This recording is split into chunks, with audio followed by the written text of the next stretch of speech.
من اللہ یتلو صحفا مطہرہ فیہا کتب قیمہ وما تفرق الذین اوتوا الکتاب الا من بعد ما جاءتهم البینہ وما امروا الا ليعبدوا الله مخلصین له الدین حنفاء ويقيموا الصلاة ويؤتوا الزکاة وذلك دین القیمہ ان الذين كفروا من اهل الكتاب والمشركين في نار جهنم خالدين فيها اولئك هم شر البرية ان الذين آمنوا وعملوا الصالحات اولئك هم خير البرية جزاؤهم عند ربهم جنات عدن تجري من تحتها الأنهار خالدين فيها أبدا رضي الله عنهم ورضوا عنه ذلك لمن خشي ربه صدق الله العظيم آمنت بما أنزل الله من كتاب قرآن پاک کے 30ویں پارے میں 97 نمبر کی صورت شریفہ سورۃ القدر اور 98 نمبر کی صورت شریفہ سورۃ البینہ دونوں اس وقت ایک ساتھ پڑھ کر سنائی گئی۔ دونوں کا ترجمہ عرض کرتے ہیں۔ شروع اللہ کے نام سے کہ بہت ہی مہربان انتہائی رحم فرمانے والا ہے۔ بے شک ہم نے اس قرآن کو لیلۃ القدر میں نازل فرمایا۔ لیلۃ القدر کیا ہے؟ لیلۃ القدر 1000 مہینوں سے بہتر ہے۔ نازل ہوتے ہیں اس میں فرشتے اور حضرت جبریل اپنے رب کے حکم سے سارے امور کو لے کر۔ یہ سر کا سر سلامتی ہے یہاں تک کہ فجر طلوع ہو جائے۔ شروع اللہ کے نام سے جو بہت ہی مہربان انتہائی رحم فرمانے والا ہے۔ نہیں باز آنے والے تھے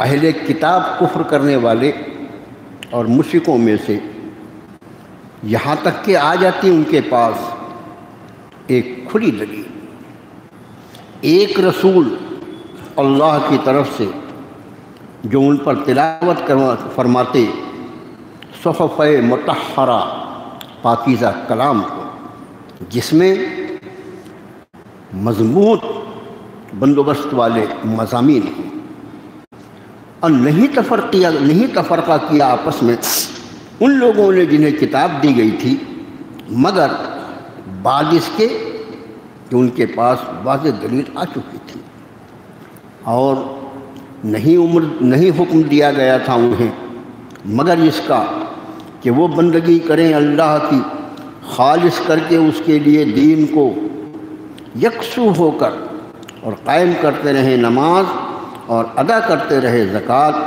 کہ یہی دین ہے مضبوط بندوبست والا۔ اور بے شک جن لوگوں نے کفر کیا اہل کتاب میں سے اور مشرکین میں سے، وہ جہنم کی آگ میں ہوں گے، ہمیشہ ہمیشہ رہیں گے اس میں، اور یہ بدترین مخلوق ہیں۔ اور بلا شبہ جن لوگوں نے ایمان کو قبول کیا اور عمل صالح پر کاربند رہے، یہ وہ ہیں جو بہترین مخلوق ہیں، خیر الخلائق ہیں۔ ان کا بدلہ ان کے رب کے پاس ایسی جنتیں ہمیشہ کی کہ جس کے نیچے نہریں جاری ہیں، ہمیشہ رہیں گے اس میں ہمیشہ۔ راضی ہوا ان سے اللہ اور وہ راضی ہو گئے اس سے، اور یہ ہر اس شخص کے لیے ہے جو اپنے رب سے ڈرتا ہو۔ دونوں صورتوں کو 97 اور 98 نمبر کی صورتوں کو پڑھنے کی یہ وجہ کہ سورہ قدر میں جو 5 آیتیں ہیں اس کے مضامین وہ ہیں جس کی تشریح امت کا بڑا طبقہ الحمدللہ جانتا ہے۔ یہ درس و تدریس کا معنی یہ نہیں ہوتا کہ کوئی مضمون آیا تو لوگوں کو معلوم ہے، اس کے بعد بھی اس کو زبردستی ریپیٹ کیا جائے۔ اس لیے اس کے ساتھ ہم نے ایک صورت شریف اور بھی ملا لیا۔ اب دیکھیں کہ کہاں تک مضمون جاتا ہے، جیسی ضرورت ہوگی انشاءاللہ ویسا کیا جائے گا۔ سورہ قدر جو ہے یہ مکی صورتوں میں اس کا شمار ہے، اور لفظ قدر یہ دو معنی میں استعمال ہوتا ہے۔ ایک تو قدر یعنی عزت، ہم بھی جانتے ہیں کہ قرآن نے اس معنی میں اس کو استعمال بھی کیا، وما قدر اللہ حق قدر، انہوں نے اللہ کی قدر نہیں کی جیسی قدر کرنے کا حق تھا، یہ عزت کے معنی میں ہے۔ لیکن ایک قدر کے معنی تقدیر کے بھی ہوتے ہیں، اس لیے کہ اللہ نے ساری مخلوقات کی جو تقدیر لکھی ہے، خلق کل شیء فقدرہ تقدیرا، اس نے ساری چیزوں کو تخلیق کا جامہ پہنایا، ان کو پیدا کیا اور ان سب کو تقدیر کے شکنجے میں جکڑ دیا۔ تو یہ لفظ قدر جو اس میں استعمال ہوا ہے یہ دونوں معنی میں ہے۔ ایک تو یہ رات اپنی عزت کے اعتبار سے انتہائی قابل تعظیم رات ہے، اور دوسرے یہی رات ہے جس میں تقدیر کے وہ فیصلے جو اس سال سے متعلق ہوتے ہیں ان فرشتوں کے حوالے کر دیے جاتے ہیں جن کو قضاء و قدر کے نافذ کرنے پر اللہ نے متعین کیا ہے۔ شروع ہوتی ہے بات انا انزلناہ فی لیلۃ القدر، ہم نے نازل کیا اس لیلۃ القدر میں۔ اب آپ ایک بات دیکھیں گے کہ قرآن شریف میں جو صورتیں اور آیتیں، کون سی صورت کہاں رکھی گئی ہے اور اس کا کس کا کتنا گہرا تعلق ہے، اس کو وہاں رکھنے میں بھی اس کا انداز آپ تھوڑا سا ان میری یعنی کہنا چاہیے کہ معروضہ سے فرما لیجیے۔ اس کے پہلے وہ صورت تھی جو سب سے پہلے اللہ کے نبی صلی اللہ علیہ وسلم پر نازل فرمائی، اقرأ بسم ربک الذی خلق، یہ 5 آیتیں تھیں جو سب سے پہلے نازل ہوئیں۔ گویا سب سے پہلی وحی جو ہے وہ اس سورہ قدر کے پہلے ہے، اس کے فوراً بعد سورہ قدر ہے جس میں اس رات کی فضیلت رب تعالیٰ بیان فرما رہے ہیں جس رات میں اس قرآن کو نازل کیا گیا، جس کا ابتدائی حصہ اوپر کی صورت میں بیان کیا جا چکا، یعنی اس کا جو ہے ایک دوسرے سے تعلق دیکھیے آپ کہ پہلی وحی نازل ہوئی اور وحی کے بعد وہ صورت رکھی گئی۔ اچھا، یہ صورت شریفہ سورہ اقرا کے بعد نازل نہیں ہوئی ہے، نازل جب بھی ہوئی وہ 25ویں نمبر پر ہے نزول کے ساتھ، لیکن جو اس کو قرآن میں رکھا گیا ہے، یہ قرآن جو میرے اور آپ کے ہاتھ میں رب تعالیٰ نے دیا ہے، اس میں صورتوں کا جو سیریل ہے یہ وہی سیریل ہے جو لوح محفوظ پر لکھے ہوئے قرآن کا ہے۔ اس لیے کس صورت کے بعد کس صورت کو رکھا جائے اور پڑھا جائے، یہ نبی کریم صلی اللہ علیہ وآلہ وسلم جبریل بتاتے تھے کہ لوح محفوظ میں اس کے بعد یہ لکھا ہوا ہے، اس کے بعد یہ صورتوں کو اس طرح رکھا ہے، اور اس میں کتنا حسین اور کتنا زبردست تعلق ہے وہ آپ کا خادم عرض کر رہا ہے کہ پہلے وحی کے الفاظ جس صورت میں ہیں اس کے فوراً بعد اللہ نے اس رات کی اہمیت کو نازل فرمایا والی صورت کو رکھ دیا جس رات میں اس قرآن کو نازل کیا گیا۔ اب یہ ایک رات میں نازل ہونا کیسا ہے وہ انشاءاللہ آپ کا خادم ابھی عرض کرے گا۔ اور اس کے بعد سورہ بینہ، سورہ بینہ میں کافروں میں سے یعنی اہل کتاب میں سے اور مشرکین میں سے وہ پاکھنڈی، اب اہل کتاب میں تو کتاب ہے نا ان کے پاس، حاملین کتاب ہے، وحی کی اللہ نے ان کو برکت سے نوازا ہے، اس کو انہوں نے پیٹھ پیچھے ڈالا، منمانی کرنے لگے۔ تو اس صورت کے بعد سورہ بینہ کا رکھنے کا معنی یہ ہے کہ ان کی بگڑی ہوئی حالت جو ہے اس کو دنیا میں کوئی طبیب نہیں اس کو درست کر سکتا تھا، کوئی طریقہ نہیں تھا، بس یہ آخری طریقہ تھا کہ اللہ نے اپنی آخری کلام کو یہ نازل فرما دیا اور اس رسول کو اللہ نے مبعوث فرما دیا جس کے قلب پر آخری کلام کو نازل کیا جانا ہے۔ اس کے علاوہ ان کے درستگی کا کوئی طریقہ ہو ہی نہیں سکتا۔ یہ ان تینوں صورتوں میں آپس میں جو تعلق ہے وہ میں نے عرض کر دیا۔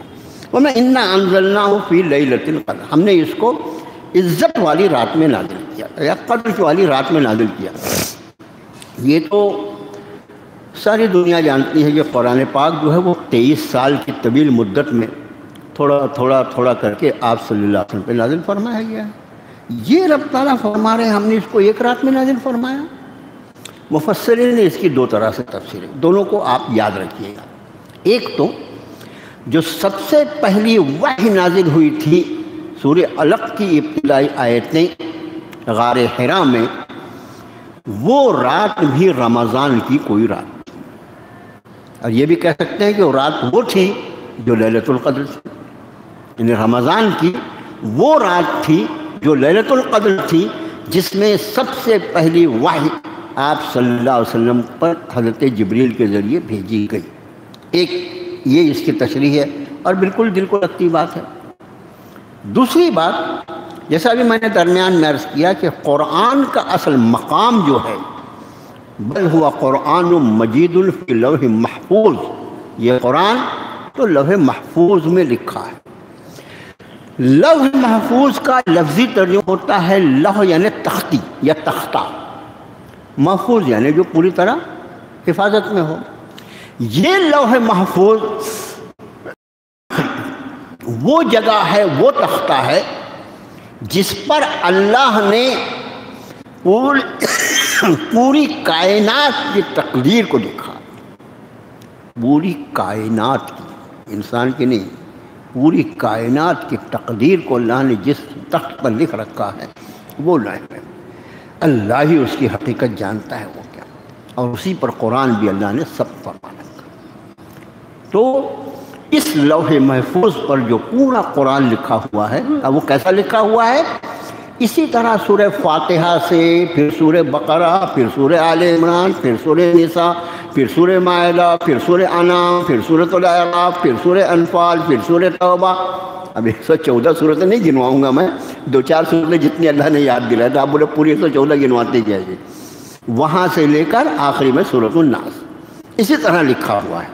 تو اس لوح محفوظ سے آسمان دنیا پر رب تعالیٰ نے اسی لیلۃ القدر میں اس کو نازل فرمایا۔ اس لیے ایک رات میں نازل کرنے سے مراد یا تو وہ رات جس میں ابتدائی وحی جناب نبی کریم صلی اللہ علیہ وسلم پر نازل فرمائی گئی تھی حرا میں، وہ بھی لیلۃ القدر تھی، اور جس ایک رات میں اللہ نے اس قرآن کو لوح محفوظ سے آسمان دنیا پر نازل فرمایا، وہ بھی لیلۃ القدر۔ یہ ہے اس کا مطلب، ہم نے اس کو لیلۃ القدر میں نازل۔ اب اتنی عزت والی رات، اتنی برکت والی رات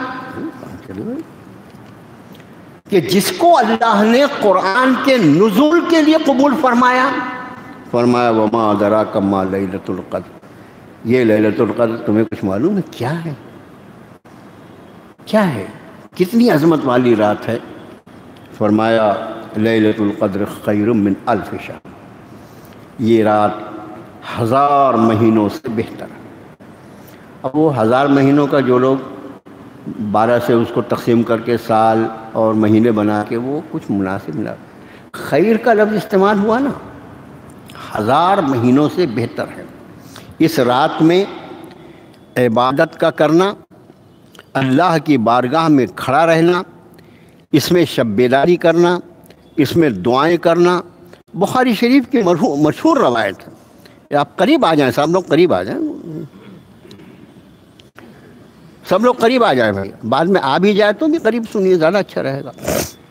بخاری شریف کی بہت مشہور حدیث شریف ہے جس میں اللہ کے رسول صلی اللہ علیہ وسلم فرمایا من قام لیلۃ القدر ایمانا و احتسابا، جو کوئی اس شب قدر میں ایمان اور ثواب کی نیت سے قیام کرے، قیام کرنے یعنی نماز پڑھے، نماز بھی اس میں شامل ہے اور سب کچھ شامل ہے، نماز پڑھ رہا ہے، تلاوت کر رہا ہے، دعا کر رہا ہے، جاگ رہا ہے، بستر سے الگ ہے۔ تو جس کسی نے اس رات میں من قام لیلۃ القدر ایمان و احتسابا، ایمان اور احتساب کے ساتھ جس نے اس رات میں قیام کیا تو غفر له ما تقدم من ذنبہ، اس کی پہلے جتنے گناہ ہو گئے ہیں وہ سب کے سب اللہ تعالیٰ معاف فرما دے۔ لیکن یہ بات آپ کا خادم ہمیشہ عرض کرتا رہا، دیکھو حقائق جو ہے نا میرے بھائیو، اس کو ہمیشہ خیال میں رہنا چاہیے کہ جہاں کہیں اس طرح کی بشارتیں، گناہوں کی معافی کی مکمل بشارتیں ہیں، وہاں ہمارے علماء اور مفسرین اور محدثین یہ فرماتے ہیں کہ اس سے مراد صرف صغیرہ گناہ ہوتے ہیں۔ کبیرہ گناہ جس میں کہ لوگوں کے حقوق پر دست درازی کی ہے، لوگوں کے حقوق مار لیے ہے، بے ایمانی کی ہے، غیبت کی ہے، چغلی کی ہے اور حسد کیا ہے، اس طرح کے جو کبائر ہیں، لوگوں کا حق مار لیا ہے، لوگوں سے قرض لیا واپس نہیں کیا، لوگوں کو گالی دے دی، یہ سارے گناہ جو ہیں یہ اس سے معاف نہیں ہوتے، بلکہ ان کی معافی کا طریقہ جو ہے وہی ہے کہ جو صاحب حق ہے اس کا حق ادا کر دیا جائے، اس کے علاوہ وہ معاف نہیں ہو سکتے۔ تو اب فرمایا ہم نے اس کو لیلۃ القدر میں نازل فرمایا، اور تمہیں معلوم ہے لیلۃ القدر کیا ہے؟ لیلۃ القدر 1000 مہینوں سے بہتر، اس کا معنی اس کا اجر، اس کا ثواب یہ 1000 مہینوں سے بھی زیادہ۔ 1000 مہینوں سے زیادہ کتنا؟ اب ایک بات سوال یہ ہوتا ہے 1000 مہینوں سے کتنا زیادہ؟ میں آپ سے عرض کروں، اس میں سیدھی بات ہے کہ ہر وہ شخص جو اس رات کی برکتوں کے حصول کے لیے اس رات میں قیام کرے گا، اس کا جذبہ کس درجے کا ہے، اس کا قیام کس درجے کا ہے، اس میں کتنا اخلاص ہے، اس میں کتنی للہیت ہے، اس میں کتنے اللہ کی محبت ہے، اس میں کتنا درد ہے، اس میں کتنے آنسو ہیں، اس میں کتنی تڑپ ہے، اس میں کتنی گڑگڑاہٹ ہے، اس اعتبار سے ہر آدمی کی کیفیت الگ الگ ہوتی ہے۔ یہ نماز کی صف لگتی ہے، فرض نماز، سب کی نماز ایک جیسے ہوتی ہے کیا؟ بعض تو ایسے ہوتے ہیں بیچارے اللہ کے نیک بندے کہ نماز میں پوری طرح غرق ہو جاتے ہیں، اور بعض ہمارے جیسے کھڑے ہیں یہاں پر بدن بازار میں گھوم رہا ہے، ہمارے جیسے کی نماز ایسی بھی تو ہوتی ہے۔ تو یہ 1000 مہینوں سے بہتر جو ہے ہر اس شخص کے اخلاص اور اس کے طرز عبادت پر انحصار ہے کہ وہ کیسے معلوم۔ اب ایک بات اور عرض کر دیں کہ یہ سورۃ القدر جس طرح یہاں 30ویں پارے میں ہے، اسی طرح 25ویں پارے میں ایک سورہ دخان ہے۔ سورہ دخان کے بارے میں اس کے پہلے بھی آپ کے خادم نے عرض کیا ہے کہ جس طرح جمعے کے دن صحف کی تلاوت کی آپ عادت بنائے ہوئے ہیں، اللہ ہم تک اس پہ قائم رکھے، اسی طرح سورہ دخان کی بھی جمعے کے دن کی عادت بنائیے۔ جمعرات کا دن جیسے ہی آفتاب غروب ہوتا ہے وہاں سے شروع ہو جاتا ہے، یعنی جمعرات گزری، رات جو ہے وہ جمعے کی ہے، اس سے لے کے جمعے کے غروب آفتاب تک پورا 24 گھنٹے کا جمعہ ہوتا ہے۔ اس میں جیسے سورہ کہف کی تلاوت بہت اہمیت کی حامل ہے، اسی طرح سورہ دخان کی 25ویں پارے میں، سورہ زخرف کے بعد سورہ جاسیہ کے پہلے، یہ اتنی چھوٹی سی صورت ہے کہ 3 سے 4 منٹ میں الحمدللہ تلاوت اس کی ہو جاتی ہے۔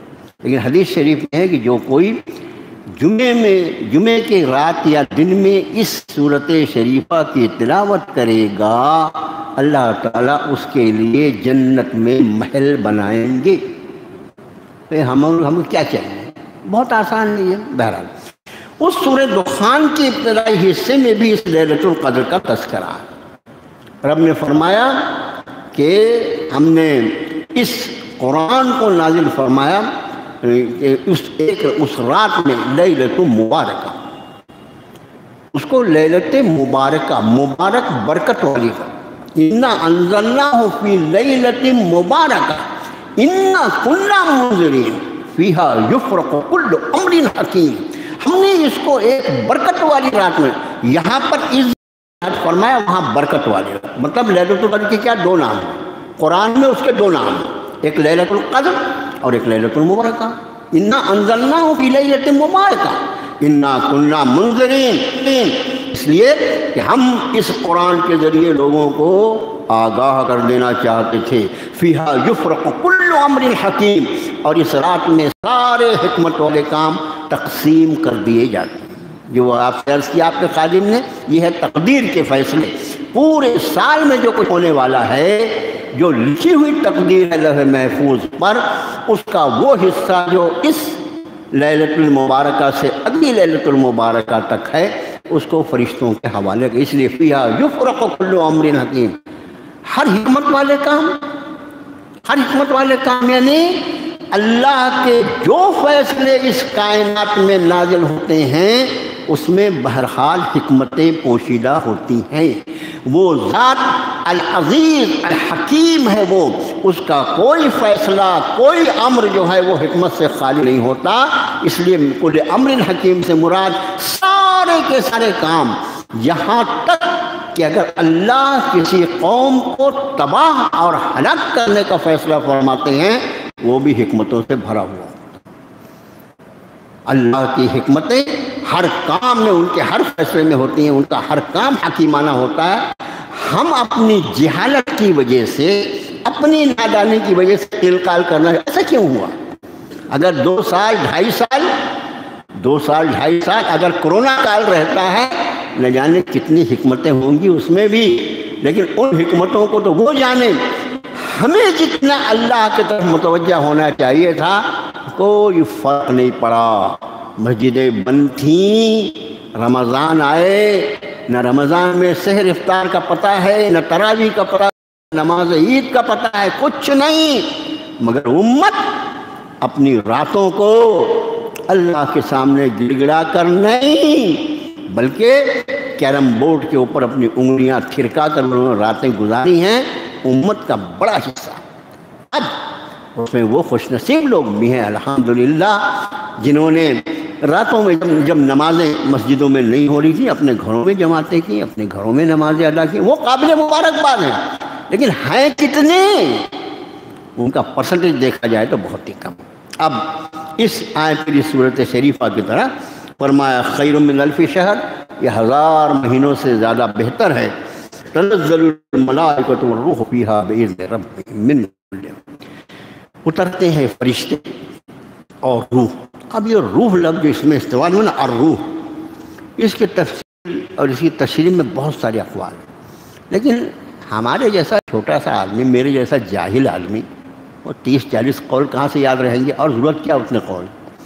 جو مختار قول ہوتا ہے، دیکھو اقوال جو بہت سے ہوتے ہیں نا، جن چیزوں میں بہت سے اقوال ہوتے ہیں اس میں ہمارے علماء فرماتے ہیں یہ اس میں 40 قول، لیکن اس میں سب سے مختار قول جو ہے، سب سے زیادہ چنندہ جو ہے وہ یہ ہے۔ ہم وہ آپ کے سامنے عرض کرتے ہیں کہ وہ سارے اقوال اپنی جگہ، لیکن اس میں مختار قول جو ہے وہ ہے کہ روح سے مراد ہے جبریل علیہ السلام۔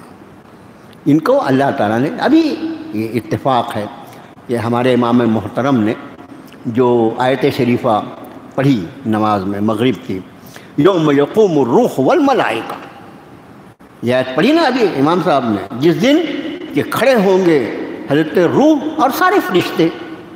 یہ سارے فرشتے اصل میں جبریل چونکہ فرشتوں کے سردار ہیں، وہ سید الملائکہ ہیں، ان کی سردار، جب پورے فرشتوں کے سردار ہیں تو کیا اہمیت ہوگی اللہ کی بارگاہ میں۔ پھر نزول وحی کی ذمہ داری جبریل کی طرف۔ اس کا معنی یہ کہ سیدنا آدم علیہ السلام سے لے کر جناب رسول اللہ صلی اللہ علیہ وسلم کی ذات علی تک سب سے حضرت جبریل کا مصافحہ ہوا ہوگا، ملاقات ہوئی۔ کیا فرشتہ ہے، آپ انداز کریں۔ اچھا یہ فرشتہ ہے تو اپنے آپ کبھی بھی اس کا دل آیا چلو اتر کے اپن تھوڑا مدینہ طیبہ کی زیارت کر کے آ جاتے ہیں، چلو بیت اللہ شریف کا طواف، ایسا نہیں ہوتا۔ فرشتے جو ہیں وہ اپنی جگہ سے ہل نہیں سکتے، جہاں جس ذمہ داری کے ساتھ، جس تسبیح کے ساتھ ان کو کھڑا کر دیا بس وہیں پر کھڑے رہتے ہیں۔ اللہ کے امر کے بغیر وہ اپنی جگہ سے ایک بال کے برابر ہل نہیں سکتے۔ یہی وجہ ہے کہ جبریل کی جو اہمیت ہے سید الملائکہ ہونے کی وجہ سے قرآن پاک میں کئی آیتیں ایسی ہیں جس میں ان کا تذکرہ جو ہے فرشتوں کے ساتھ الگ سے رب تعالیٰ بطور خاص فرماتا۔ وہی انداز یہاں بھی ہے کہ تنزل الملائکۃ والروح، فرشتے نازل ہوتے ہیں اور فرشتوں کے سردار جبریل بھی نازل ہوتے ہیں۔ فیہا بإذن ربہم من کل امر، اس رات میں فرشتے جبریل اور فرشتے کیوں نازل ہوتے ہیں؟ احادیث مبارکہ میں ہے کہ امت مسلمہ کے جو لوگ اللہ کی عبادت میں لگے ہوتے ہیں ان کی دعاؤں پر آمین کہنے کے لیے، ان کی دعاؤں پر آمین کہنے کے لیے رب تعالیٰ ان فرشتوں کو اور سید الملائکہ کو، اب انداز فرمائیں کیا مقام ہے اس ایمان والے بندے کا کہ اس کی دعاؤں پر آمین کہنے کے لیے فرشتے نازل فرمائے جا رہے ہیں، فرشتوں کا سردار کو بھیجا جا رہا ہے، اور اس حال میں بھی ہم بندوں کا حال یہ ہے کہ ہم کو اپنا بازار، کپڑے، جوتے، ٹوپی، خریداری آخری عشرہ رمضان کا جو ان برکتوں کو لیے ہوئے ہوتا ہے، اللہ معاف فرمائے، وہ پورا عشرہ امت نے عید کی تیاری کا عشرہ سمجھ رکھا ہے، علاوہ چند لوگوں کے۔ اب یہ رات اتنی اہم رات تھی، کب ہوتی ہے؟ اب سوال کب ہوتی ہے؟ تو احادیث مبارکہ کی روشنی میں 50 احادیث مبارکہ ہیں، ان سب کو اکٹھا کیا جائے تو یہ نتیجے کے طور پر آپ کو خادم عرض کر سکتا ہے کہ اصل میں یہ رات جو ہے رمضان کے آخری عشرے کی طاق راتوں میں سے کوئی ایک رات۔ طاق رات کتنی ہوئی؟ 5 ہی رات رہے گی نا، 21ویں، 23ویں، 25ویں، 27ویں، 29ویں، 5 طاق راتیں ہیں، ان 5 طاق راتوں میں سے کوئی ایک رات۔ اب مجھے آپ بتائیے، ایسی فضیلت والی رات جس میں دعائیں اس درجے کی ہو کہ فرشتے آمین کہیں، جسے رب تعالیٰ نے 1000 مہینوں سے بہتر فرمایا، جس میں نبی کریم صلی اللہ علیہ وسلم نے ایمان اور احتساب کے ساتھ قیام پر خوشخبریوں سے نوازا امت کو۔ امت سے یہ 5 رات بھی جاگنا نہیں ہوتا، آسان ہے، بلکہ محدثین یہ فرماتے ہیں کہ نبی کریم صلی اللہ علیہ وآلہ وسلم نے جو پوری زندگی اعتکاف فرمایا رمضان میں، اس اعتکاف کا مقصد ہی لیلۃ القدر کی تلاش تھی، اس لیے کہ ایک مرتبہ آپ نے پورا مہینہ اعتکاف فرمایا، اور جب پورا مہینہ اعتکاف فرمایا تو جب 10 دن پورے ہوئے تو آپ نے لیلۃ القدر کی تلاش کے لیے اعتکاف کیا، لیکن اس میں ملی نہیں مجھے، اب میں پھر اعتکاف کر رہا ہوں۔ اگلی 10 دنوں میں بھی اعتکاف فرمایا آپ نے، پھر جب 20 تاریخ ہوئی تو پھر آپ نے اپنے حجرہ مبارک سے اپنا سر مبارک نکال کے فرمایا کہ مجھے اس میں بھی لیلۃ القدر نہیں ملی، اب جو لوگ اعتکاف کرنا چاہیں وہ میرے ساتھ اعتکاف کریں۔ مطلب اعتکاف کی عبادت کے پیچھے اور اللہ جانے کتنے حکمتیں ہوں گی، لیکن اس میں ایک بڑی حکمت جو ہے وہ لیلۃ القدر کی تلاش بھی ہے۔ میرے بھائیو، یہ سنت الہی ہے کہ جو چیزیں اتنی زیادہ برکتوں اور فیض والی ہوتی ہیں اس پہ تھوڑا سا پردہ رکھا۔ جیسے آپ جمعے کا دن، جمعے کے دن حدیث شریف میں ایک ساعت ایسی ہے، ایک لمحہ ایسا ہے کہ اس وقت جو دعا کی جائے وہ قبول ہو جاتا ہے۔ کب ہوتا ہے وہ لمحہ؟ جمعہ تو 24 گھنٹے کا ہے، کب ہوتا ہے؟ اب ظاہر ہے کہ جس بندے کو اس کی تلاش ہو، اس کی جستجو ہو، اس کو چاہیے کہ وہ جمعے کو فارغ کر لے دعاؤں کے لیے، جمعے کا بڑا حصہ اپنے کام کاج کے ساتھ ساتھ دعاؤں میں صرف کرے، اگر اللہ نے لکھا ہو اسے تقدیر میں مل جائے گا وہ لمحہ۔ وہ اتنا بابرکت ہے کہ اس کی تلاش کے لیے تھوڑی سی جستجو۔ ٹھیک اسی طرح یہ لیلۃ القدر جو نزول قرآن کی رات اور اتنی برکتوں اور فضیلتوں والی رات ہے، اس کو 5 راتوں میں سے کسی ایک رات میں اللہ نے، اور ہر سال وہ رات بدلتی رہتی ہے۔ بعض روایتیں ایسی بھی ہیں جس میں بعض صحابہ نے قسم کھا کر کہا کہ وہ 27 رات ہے، وہ روایتیں بھی ہیں، لیکن ان سب کے بعد بھی جو محدثین کا متفقہ فیصلہ ہے وہ یہ ہے کہ وہ 5 طاق راتوں میں سے کوئی ایک رات ہے۔ اب ہمارے علماء نے احادیث مبارکہ کی روشنی میں اس کی علامتیں مقرر ہوئے ہیں، اس کی علامتیں یہ ہوتی ہیں، یہ ہوتی ہیں، یہ ہوتی ہیں۔ اب وہ علامتیں جو ہے نا، میں نے اس کے پہلے بھی کسی درس میں کہا کہ یہ سب چیزیں جو ہے نا ہمارے آپ کے کام کی نہیں ہیں، وہ علامتیں اہل نظر کے لیے ہوتی ہیں۔ ان علامتوں کو دیکھنے کے لیے دل کے اوپر، ہماری دل کے اوپر جو نافرمانیوں کا جو پورا غلاف چڑھا ہوا ہے، ان غلاف کو ہٹا کر، اس کو تقوی اور طہارت سے دھو کر، کسی اللہ کے نیک بندے سے اپنا تعلق جوڑ کر، ذکر اللہ کی کثرت سے دل کو اتنا چمکا لیا جائے کہ حقائق ہم کو دکھائی دینے لگے، تب وہ علامت دکھائی دیتی ہے۔ ورنہ لوگ جو ہے جہاں وہ رات بھی تو آسمان سورج کیسے طلوع ہو رہا ہے، اس میں کرن ہے کہ نہیں ہے، میرے بھائی یہ ساری باتیں جو ہے نا، یہ ساری علامتیں اپنی جگہ ہیں، لیکن اس کو دیکھنے والی نگاہ جو ہے وہ ہمارے اور آپ کے پاس نہیں ہے، اس لیے بہتر یہ کہ 5 راتوں میں قیام کریں۔ پھر فرمایا کہ ہر اس رات میں سارے کار خیر کو لے کے فرشتے نازل ہوتے ہیں اپنے رب کے حکم سے. سلام، سراسر سلامتی، یہ حتیٰ مطلع الفجر، یہاں تک کہ فجر طلوع ہو جائے. اس کا معنی یہ رات پوری کی پوری رات جو ہے وہ ان کے فضائل سے، فرشتوں کی آمین سے، اور جو فضائل اس رات کے ہیں پوری رات یعنی غروب آفتاب سے لے کر طلوع فجر تک پوری رات یہ برکتیں رکھتی ہیں. اس رات کے لیے اللہ نے یہ نہیں کیا کہ اس کے کسی حصے میں اس کو رکھا، کسی حصے میں نہیں رکھا، بلکہ پوری رات جو ہے وہ ان فضائل سے بھری ہوئی ہوتی ہے. رات کا جو حصہ بھی آدمی کو عبادت کے لیے میسر آ جائے انشاءاللہ اس کو اس میں اس کا فضل اور اس کی جو فضائل ہیں اس کا حصہ مل جائے گا. یہاں تک کہ فضل ہے. میں نے عرض کیا کہ اس میں بہت ساری باتیں آپ کو اور بھی معلوم ہیں جو یہاں دہرائی جا سکتی تھی. درس 1 گھنٹے کا ہو سکتا ہے، لیکن کیونکہ وہ باتیں پہلے سے آپ کو معلوم ہیں اس لیے ہم ان کو دوبارہ دہرانا نہیں چاہتے. اگلی صورت بھی ساتھ میں لے لیتے ہیں. اس کا نام سورہ بینہ ہے. بینہ جو ہے اس کو کھلی ہوئی دلیل، واضح دلیل. بیان کس کو بولتے ہیں؟ بیان ایسا ہو جیسے ایک آدمی چپ چاپ سے بیان کر رہا ہو.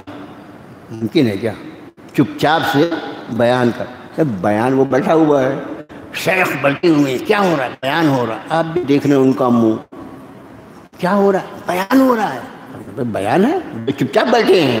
بیان کہتے ہیں اس کو کہ منہ کھولا جائے، جو بات نکلے وہ اتنی واضح ہو کہ سننے والے کو سمجھ میں آ سکے. یہ جس طرح بیان اس کو کہتے ہیں جو سب کو سمجھ میں آئے. جب تک منہ نہیں کھلے گا، الفاظ نہیں نکلے، بیان کیسے ہوگا؟ بغیر منہ کھولے کوئی بیان نہیں ہوتا. اور وہ بیان، ہر بیان اتنا ہی زیادہ کارآمد ہوتا ہے سننے والے کے لیے جتنا زیادہ وہ واضح ہو اور سامنے والوں کو جتنی آسانی سے سمجھ میں آ جائے. ہمارے حضرت رحمۃ اللہ علیہ، اللہ تعالیٰ ان کی قبر کو نور سے بھر دے، حضرت کے بیان کی خاصیت یہ تھی، انہوں نے ہم لوگوں کو بھی سکھانے کی کوشش کی، لیکن ہم لوگ کیا ہے بالکل اڑیل لوگ. وہ یہ تھا کہ حضرت زبان جو استعمال کرتے تھے وہ اتنی سارا زبان ہوتی تھی ہر آدمی الحمدللہ اس کو بآسانی سمجھ سکتا ہے. تو اس کو بینہ جو ہے اس کو کہا جاتا ہے کھلی دلیل ہو، جس کو دیکھ کر کوئی بات فوراً سمجھ میں آ جائے. اس سورۃ کا نام سورہ بینہ ہے. انداز دیکھیے، لم یکن الذین کفروا من اہل الکتاب والمشرکین منفکین حتی تأتیہم البینہ. کیوں اللہ نے قرآن نازل فرمایا؟ آپ یہ تینوں صورتوں کا جو میں نے تعلق بتایا، کیوں اللہ نے قرآن نازل فرمایا؟ کیوں یہاں پر رسول کو مبعوث فرمایا؟ کیا ضرورت تھی؟ اس ضرورت کو واضح فرما رہے ہیں اللہ تعالیٰ.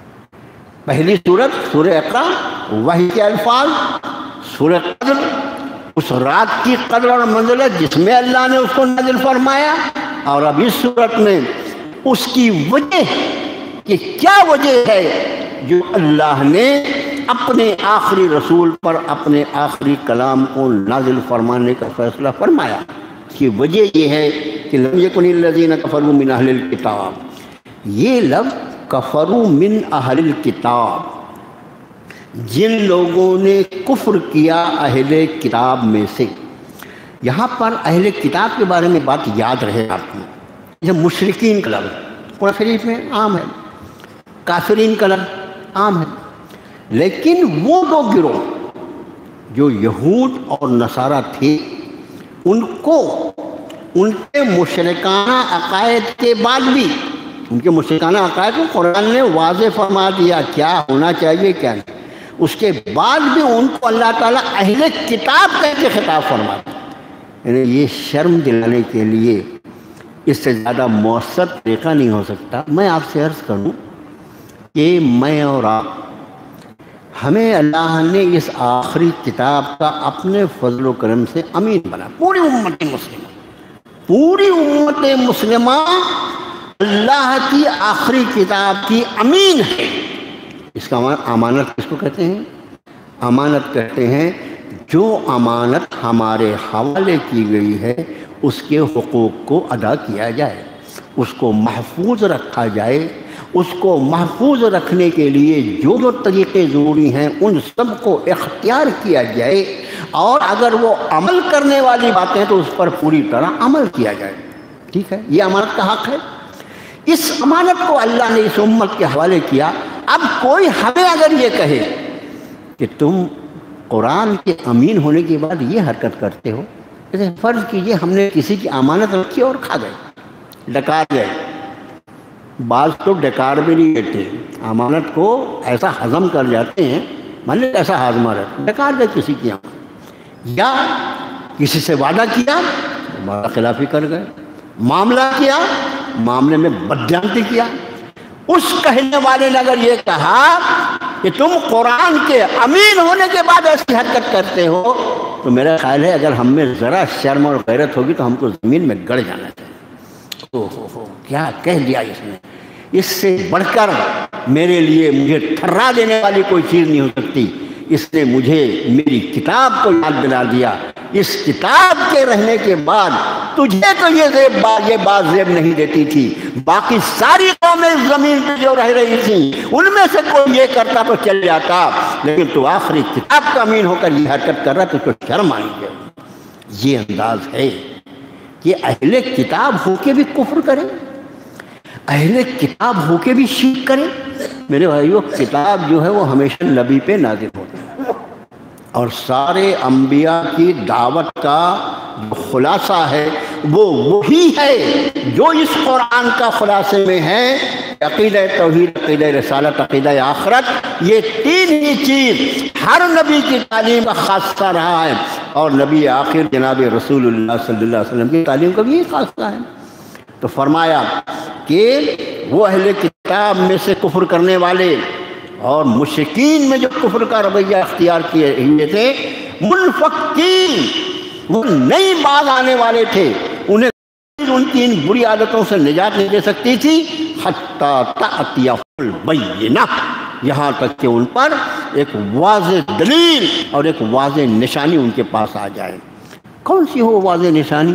رسول من اللہ یتلو صحفا مطہرہ، اللہ کی طرف سے ایک ایسے رسول ہوں جو ان پر صحیفہ مطہرہ کی تلاوت فرماتے ہوں۔ یہ ہے جناب رسول اللہ صلی اللہ علیہ وسلم بعثت کی وجہ۔ ہم نے اپنے نبی کو جو اس صحیفہ مطہرہ کے ساتھ مبعوث فرمایا ہے، جتنے پاکھنڈی ہیں، جتنے شرک کرنے والے، کفر کرنے والے اہل کتاب میں سے بگڑے ہوئے لوگ، ان سب کی دواؤں، ان سب کے مریضوں، ان سب کے بیماریوں کا علاج اگر ہو سکتا تھا تو بس یہی ایک علاج ہے، اس سے بہتر کوئی علاج نہیں کہ رسول من اللہ، اللہ کی طرف سے ایک رسول، یتلو صحفا مطہرہ، وہ ان پر مطہر پاکیزہ صحیفہ پڑھ کے سنائے۔ یہ وجہ ہے کہ نبی کریم صلی اللہ علیہ وسلم کی اسی بعثت کا تذکرہ جب سورہ آل عمران میں فرمایا تو ارشاد فرمایا لقد من اللہ علی المؤمنین اذ بعث فیہم رسول منہم یتلو علیہم آیاتہ ویزکیہم ویعلمہم الکتاب والحکمہ۔ ہم نے اس رسول کو ان ذمہ داریوں کے ساتھ مبعوث فرمایا ہے، یتلو علیہم آیاتہ، ان پر اللہ کی آیتیں پڑھ کر سناتے ہیں، وَيُزَكِّيهِمْ، ان کی ساری نجاستوں کو دور کر دیتے ہیں، وَيُعَلِّمُهُمُ الْكِتَابَ وَالْحِكْمَةَ، ان کو کتاب سکھلاتے ہیں اور ان کو دانش مندی سکھلاتے ہیں۔ اس رسول کے مبعوث کرنے کی وجہ اور اس کتاب کے نزول کی وجہ اس سورہ بینہ میں رب نے فرمایا ایسا صحیفہ ہوتا فیہا کتب قیمہ، کتب جو ہے اس میں لکھا ہو، وہ ایسا صحیفہ ہوتا جس میں مضامین وہ ہوتے جو بندوبست والے، جو مضبوط بیان ہوتا، جس میں سیدھا سیدھا دین کا، اس دین کا کمال یہ کہ اس دین میں کوئی ایسا حکم نہیں ہے جو آدمی کے دماغ کو پریشان کرے، کوئی ایسا حکم نہیں۔ سارے احکام شریعت جو ہیں عین وہ ہیں جو انسان کی فطرت سے مطابقت رکھتے ہیں، اس لیے وہ ہمیشہ سیدھے سا فیہا کتب قیمہ وما تفرق الذین اوتوا الکتاب الا من بعد ما جاءتهم البینات۔ یہ اہل کتاب جنہیں کتاب دی گئی تھی انہوں نے آپس میں تفرقہ نہیں کیا، مگر اس کے بعد کہ ان کے پاس بھی کھلے دلائل آ چکے تھے۔ اس کا معنی یہ کہ یہ کوئی پہلی کتاب تھوڑی ہے، اس کے پہلے بھی ہم نے کتابیں نازل فرمائیں، یہ پہلے رسول تھوڑی ہیں، یہ تو آخری رسول ہیں، ان کے پہلے بھی ہم نے رسول مبعوث فرمائے۔ ان اہل کتاب کے بگڑنے کی سبب یہ نہیں ہے، اس مضمون کو ذرا باریکی سے سمجھیں، ان اہل کتاب کے بگڑنے کا سبب یہ نہیں ہے کہ ان کے پاس اس کے پہلے رسول نہیں آئے یا ان کے پاس اللہ کی کتابیں نہیں آئیں، نہیں، وہ سب آنے کے بعد بھی انہوں نے آپس میں تفرقہ کیا۔ اللہ کی کتاب جو ہوتی ہے وہ تفرقے کو مٹانے کے لیے آتی ہے میرے بھائی۔ اللہ کی کتاب جو ہوتی ہے وہ واضح مضمون لے کر آتی ہے، جس کی روشنی میں سارے آپسی تفرقے اور اختلاف رائے جو ہے وہ الگ الگ واضح ہو جائے۔ میں اس کے بتا دوں، کسی معاملے میں اختلاف ہو جائے، اچھا انسان ہے نا، انسان ہے، کوئی فرشتوں کی جماعت نہیں ہے، اختلاف ہو جانا یہ کوئی غیر فطری عمل نہیں ہے۔ بہت غور سے کو اختلاف ہو جانا کوئی غیر فطری عمل نہیں۔ بھی ایک چیز کو میں حق سمجھ رہا تھا اور سامنے والا حق سمجھ رہا تھا، وہ اس کو حق سمجھ رہا تھا، اس کے ہٹ کر میں کسی چیز کو حق سمجھ رہا تھا اور ہم دونوں میں اختلاف ہو گیا، یہ ہو سکتا ہے۔ اب اس اختلاف کا حل کیا ہے، کیسے حل ہوگا؟ وہ بولے گا میں ٹھیک ہوں، میں بولوں گا میں ٹھیک ہوں۔ ہمارے ہاں یہ جس میں بڑے بڑے مناظرے ہوتے ہیں نا، بنیادی جو مسائل ہیں اس میں کہیں بھی اختلاف نہیں ہے۔ بنیادی مسائل جیسے غسل کے، وضو کے، نماز کے، روزے کے، اس میں زکوٰۃ کے، حج کے، اس میں کہاں کچھ نہیں۔ یہ جو ہے نا ہمارے جو آپس میں اتنے بڑے بڑے مناظرے ہوتے ہیں وہ صرف اس بات پر ہے کہ زیادہ افضل کیا ہے، زیادہ افضل نہیں کہ افضل، اس سے بھی زیادہ اچھا طریقہ کون سا ہے۔ مثلا میں آپ سے عرض کروں، اقامت ہو رہی ہے، نماز کھڑی ہونے کے لیے اقامت ہو رہی ہے۔ اب کچھ کتابیں فقہ کی ہے، فقہی مسائل ہیں، قرآن حدیث سے نہیں ہے، فقہی مسائل ہیں۔ بعض فقہا کے نزدیک جب اقامت کہی جا رہی ہے تو حی علی الصلاۃ پر کھڑے ہو جانا چاہیے۔ حی علی الصلاۃ یعنی وہ آخری حد ہے کہ اس کے بعد تو آدمی کو بیٹھے رہنا ہے ہی نہیں، اس لیے کہ قد قامت الصلاۃ، تحقیق نماز قائم کر دی گئی، کھڑے ہو جاؤ۔ لیکن بعض دوسرے فقہا جن کی تعداد بہت زیادہ ہے، ان کے نزدیک یہ ہے کہ چونکہ صفوں کی درستگی نماز با جماعت کے لیے ایک اہم شرط ہے، اس لیے جیسے ہی امام آتا ہے مصلی کی طرف اس کے ساتھ ہی فوراً لوگ کھڑے ہو جائیں تاکہ اقامت کے شروع سے کھڑے ہو کر صفیں درست کر لی جائیں۔ اگر حی علی الصلاۃ پہ لوگ کھڑے ہوں گے تو تھوڑا سا وقفہ ملے گا، صفیں درست نہیں ہوگی اور امام جو ہے وہ تکبیر اولیٰ کہہ دے گا۔ یہ ہے۔ اب کیا ہوا کہ کچھ کے نزدیک اللہ اکبر پہ کھڑا ہونا زیادہ افضل ہے اور کسی کے نزدیک حی علی الصلاۃ پہ کھڑا ہونا زیادہ افضل ہے۔ افضل جو ہے، اب میرا یہ کہنا ہے، ارے دونوں مسجد میں ہے نا، جو اللہ اکبر پہ کھڑا ہو گیا ماشاءاللہ، وہ فاستبقوا الخیرات، قرآن کا ایک حکم ہے، خیرات بھلائی کے کام میں جلدی کرو، اس نے جلدی کیا نا، جلدی کھڑا ہو گیا۔ اب دوسرا آدمی بیٹھا بھی رہا حی علی الصلاۃ تک، وہ بھی کھڑا ہو گیا نا، دونوں مل کے نماز پڑھ لیں۔ ایک دوسرے کا کرتا پکڑ کے کھینچنے کی کیا ضرورت ہے؟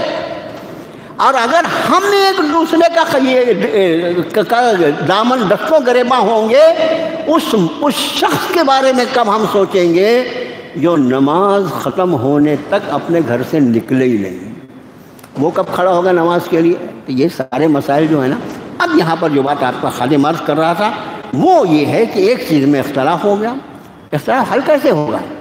قرآن کا انداز بیان دیکھو، فَلَا وَرَبِّكَ لَا يُؤْمِنُونَ حَتَّى يُحَكِّمُوكَ فِي مَا شَجَرَ بَيْنَهُمْ ثُمَّ لَا يَجِدُوا فِي أَنفُسِهِمْ حَرَجًا مِّمَّا قَضَيْتَ وَيُسَلِّمُوا تَسْلِيمًا۔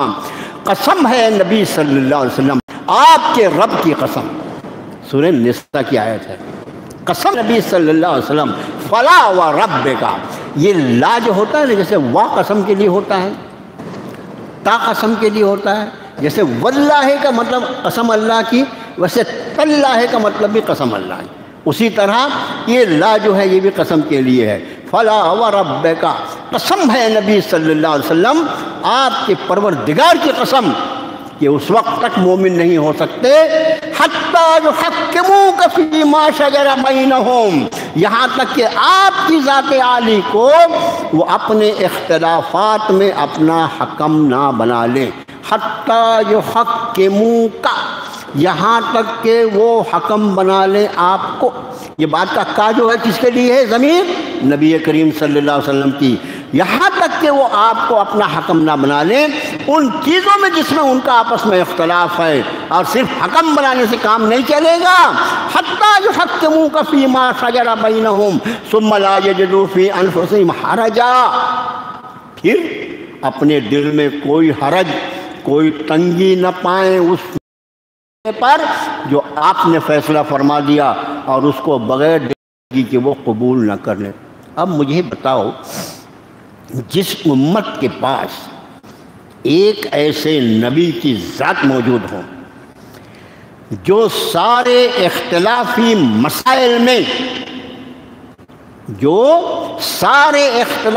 مسائل میں حرف آخر کی حیثیت رکھتا ہو، اس امت کے درمیان اختلاف باقی رہیں گے؟ نہیں رہیں گے۔ اور شرط یہ ہے کہ رجوع تو کرو رسول اللہ کی طرف، رجوع تو کرو۔ یہاں پر تو ایسا ہے، جب میری بیٹی کا معاملہ آتا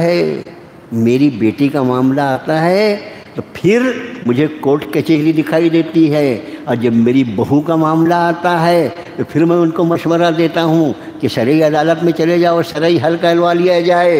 یہ دوغلا پن جو امت کا ہے یہ مسائل کو حل نہیں ہونے دیتا۔ ایک اور صرف ایک ہی حل ہے، حتیٰ یحکموک فیما شجر بینہم، بس آپ کو نبی صلی اللہ علیہ وسلم اپنے اختلافات میں وہ اپنا حکم بنائے۔ جب تک ان کا ایسا ہوگا نہیں، یہ ایمان والے نہیں ہو سکتے، یہ ایمان والے نہیں ہو سکتے۔ میں فتویٰ نہیں دے رہا، یہ قرآن کا فتویٰ ہے۔ تو یہاں پر فرمایا کہ یہ اہل کتاب جو بگڑے اور جو انہوں نے اختلافات کیا، ان کے پاس واضح دلائل آ چکے تھے۔ کون سے؟ ان کے پاس نبی بھی آ گئے تھے، ان کے پاس کتاب بھی آ گئی تھی، پھر کیوں انہوں نے ایسا دوغلا پن کیا؟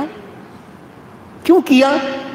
ارے واہ واہ، ارے اسی لیے کیا جس کے لیے ہم دوغلا پن کرتے ہیں۔ بہت برا لگ رہا ہوگا یہ جملہ، جس کے لیے ہم دوغلا پن کرتے ہیں اسی کے لیے ان لوگوں نے دوغلا پن کیا۔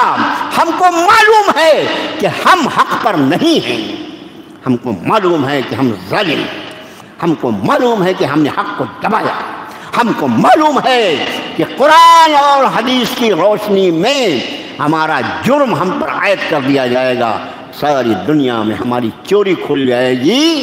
اس دوغلے پن کی وجہ سے ہم اس کو شریعت کی طرف متوجہ نہیں ہوتے، بلکہ متوجہ اس قانون کی طرف ہوتے ہیں جو اتنا چور قانون ہے کہ جہاں پر جو جتنا پیسہ خرچ کرے اتنا زیادہ آرام سے وہ جیت سکتا ہے۔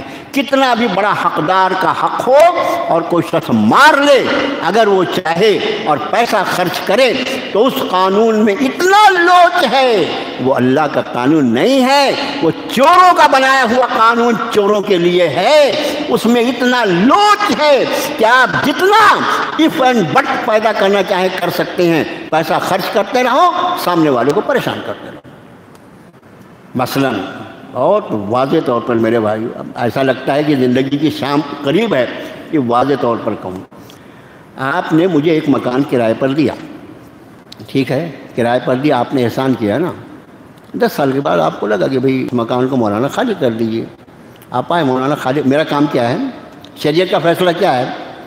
10 سال نہیں، 110 سال بھی اگر میں مکان میں لوں تو میرے باپ کا ہو جائے گا وہ۔ آپ آئے مولانا صاحب اس مکان کو خالی کر دو۔ مجھے معلوم ہے اگر اس معاملے کو آپ شرعی عدالت میں لے آئیں گے تو قاضی صاحب کیا کہیں گے؟ او مولوی جی درس کرتے نا، شرم نہیں آتی کیا؟ بے غیرت، قرآن ہاتھ میں لے کے بیٹھتا ہے لوگوں کے سامنے، خالی کر دے، اور خالی بھی اتنی شرافت سے کرنا، پیسے نہیں مانگنا۔ اشد حرام ہے، سود کے پیسے بھی زیادہ حرام ہے وہ پیسہ جو کسی سے مکان خالی کرنے کے لیے لیا جائے۔ کتاب سے خالی کر دے، اس کا احسان مان، اسے 10 سال رہنے دیا، مگر میں نے بولے 10 سال سے رہا، میں تو خالی نہیں کروں گا، وہ بیچارے کو ضرورت ہے، مولانا کچھ لے دے کے کر لو نا، وہ بولتا 5 لاکھ نہیں، میں 10 لاکھ لوں گا۔ یہ دوغلا پن جو ہے نا امت کا، ہمارے جیسے جو یہ کرتے ہیں، میرے بھائیوں، پھر یہ ہوتا ہے کہ جب مجھے خالی نہیں کرنا ہوتا تو میں کوشش کرتا ہوں کہ اس سے 2 ایسی بات ہو جائے کہ وہ کورٹ میں چلا جائے، اور کورٹ میں گیا تو وہ مکان مالک ہونے کے بعد بھی وہ وہاں بیوقوف ثابت ہوتا ہے بیچارہ، 10-20 سال تک وہ چپلیں لگاتے رہے، اس کی چپلیں گھس جائیں، اس کی نسلیں بدل جائیں، میں اپنا پیسہ خرچ کر کے چور کے جیسے اس کے پیچھے پیچھے گھومتا رہوں۔ یہ تو یہ دوغلا پن ہمارے اندر ہے، وہی دوغلا پن ان میں تھا، اس لیے قرآن نے کہا کہ وَمَا تَفَرَّقَ الَّذِينَ أُوتُوا الْكِتَابَ إِلَّا مِن بَعْدِ مَا جَاءَتْهُمُ الْبَيِّنَةُ، یہ اوتوا الکتاب جنہیں کتاب دی گئی تھی، انہوں نے نہیں تفرقہ کیا مگر جبکہ بینہ ان کے پاس واضح طور پر آ چکی تھی۔ وَمَا أُمِرُوا، انہیں نہیں حکم دیا گیا تھا، إِلَّا لِيَعْبُدُوا اللَّهَ، وہی تم کو حکم دیا گیا ہے، اللہ کی بندگی کرو، مخلصین لہ الدین، اپنے پورے دین کو اسی اللہ کے لیے خالص کر لو، حنفاء، یکسو ہو کر، پوری توجہ کو ایک اللہ کی طرف کر کے، اس میں قبر پرستی نہیں ہونا، اس میں پیر پرستی نہیں ہونا، اس میں جماعت پرستی نہیں ہونا، اس میں نفس پرستی نہیں، کوئی پرستی نہیں چلتی۔ اگر رسول پرستی نہیں چلتی تو کوئی پرستی کیسے چلے گی؟ حنفاء، یکسو ہو کر، ایک پورا متوجہ ایک اللہ کی طرف ہو جانا، وَيُقِيمُوا الصَّلَاةَ، نماز قائم کرو، وَيُؤْتُوا الزَّكَاةَ، اور وہ زکوٰۃ ادا کریں، وَذَلِكَ الدِّينُ الْقَيِّمُ، یہ ہے بندوبست والا دین۔ إِنَّ الَّذِينَ كَفَرُوا مِنْ أَهْلِ الْكِتَابِ وَالْمُشْرِكِينَ، جو لوگوں نے کفر کیا اور شرک کرنے والے اہل کتاب میں سے، مشرکین میں سے، فی نار جہنم، جہنم کی آگ میں ہوں گے، ہمیشہ ہمیشہ رہیں گے اس میں، بدترین مخلوق ہیں۔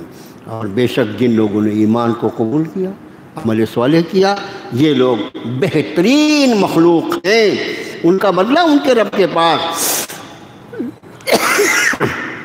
ایسی جنتیں ہمیشگی کی، عدل کا مطلب ہوتا ہے ہمیشگی کی، تجری من تحت الانہار، جن کے نیچے نہریں جاری ہوں گی، خالدین فیہا ابدا، خلود اور ابدا دونوں ہمیشہ رہیں گے اس میں، ہمیشہ ہمیشہ۔ اس کا لفظی ترجمہ کیا ہمیشگی ہے؟ رضی اللہ عنہم، راضی ہو گیا اللہ ان سے، کس سے؟ جو لوگ ایمان لائے اور عمل صالح کیے، ان سے اللہ راضی ہو گیا، رضی اللہ عنہم ورضوا عنہ، اور یہ بھی اللہ سے راضی ہو۔ پوری زندگی ایمان والا اللہ سے راضی ہو کے گزارتا ہے، اللہ کے کسی فیصلے پر کسی بھی طرح کا کوئی نقد کرنا، کوئی اعتراض کرنا ایمان کے خلاف ہے۔ کیا فرمایا؟ اللہ ان سے راضی ہوا اور وہ بھی اللہ سے راضی ہوئے۔ ذالک لمن خشی ربہ، ہر اس شخص کے لیے ہے جو اپنے رب سے ڈرتا ہے۔ یعنی پوری صورت شریفہ کا جو نچوڑ ہے، من خشی ربہ، جو اپنے رب سے ڈرتا ہے۔ اللہ سے دعا ہے اللہ ہمیں اپنی خشیت عطا فرمائے، اپنی محبت عطا فرمائے، اپنے دین پر اس طرح عمل پیرا ہونے کی توفیق عطا فرمائے جس سے اللہ راضی ہو جائے۔ اے اللہ، اس میں تیرے ان بندوں کا تذکرہ تو نے فرمایا جو تجھ سے راضی، تو بھی ان سے راضی ہو گیا۔ اے اللہ، انہی بندوں کے زمرے میں ہم کو بھی شامل فرما لے مولا۔ اے اللہ، ان بندوں کے زمرے میں ہم کو بھی شامل فرما لے مولا۔ اے اللہ، ہمیں اپنی محبت عطا فرما، ہمیں اپنی چاہت عطا فرما۔ اے الہ العالمین، اپنی رضا پہ چلنا آسان فرما دے، ہمارے قلوب کو خشیتوں سے بھر دے، اپنی محبت سے بھر دے۔ اے اللہ، دنیا کی محبت ہمارے قلوب سے نکال دے اور اپنی محبت سے ہمارے قلوب کو منور فرما دے۔ جناب رسول اللہ صلی اللہ علیہ وآلہ وسلم کی سنتوں پر عمل پیرا ہونا ہمارے لیے آسان فرما دے۔ وصلی اللہ تعالی علی خیر خلقہ محمد وآلہ وسلم۔